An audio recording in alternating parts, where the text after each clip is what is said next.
Jude Law, il se trouve que le hasard a fait que je le connaissais. Le hasard a fait que je le connaissais. On s'était retrouvés ensemble dans un jury au Festival de Cannes. On avait sympathisé, on avait plutôt les mêmes goûts et j'avais le sentiment que c'était quelqu'un qui aimait le cinéma pour de bonnes raisons qui était un petit peu plus qu'un acteur, qui était un partenaire pour un cinéaste. Et quand j'ai fait Le Mage du Kremlin, à beaucoup d'égards, je crois que j'ai été fidèle au roman de Giuliano da Empoli, qui raconte à la fois l'accession au pouvoir de Vladimir Poutine, et puis en même temps qui raconte quelque chose de plus vaste que ça, qui a à voir avec une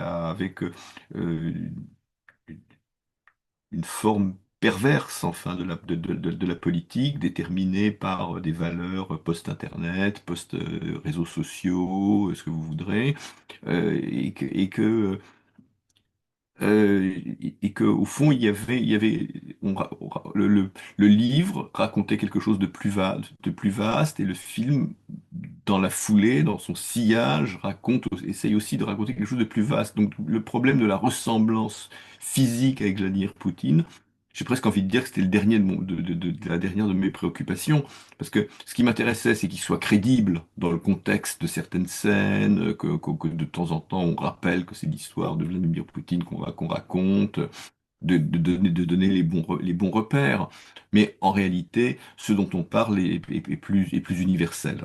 Et je pense en termes d'idées politiques, tout intelligible, disons que plus intelligible qu'un film qui se consacrerait strictement à l'anecdote et qui aurait, par exemple, choisi un Vladimir Poutine pour sa ressemblance physique. Moi, je me suis enfin, je me suis préoccupé qu'on y croit. L'essentiel, c'est qu'on y croit, mais au-delà de ça, j'ai laissé beaucoup de liberté à Jude. Alors, pour finir de répondre à votre question, comment il a procédé, ça, c'est à lui qu'il faudrait le demander. Je lui ai parlé.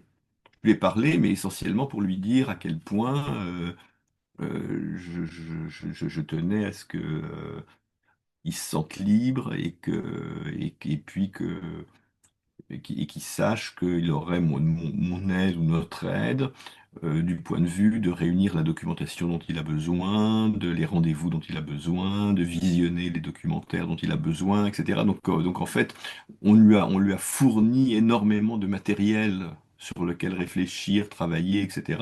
Et à partir du moment où il s'est lancé, il a commencé à se plonger dans ce projet.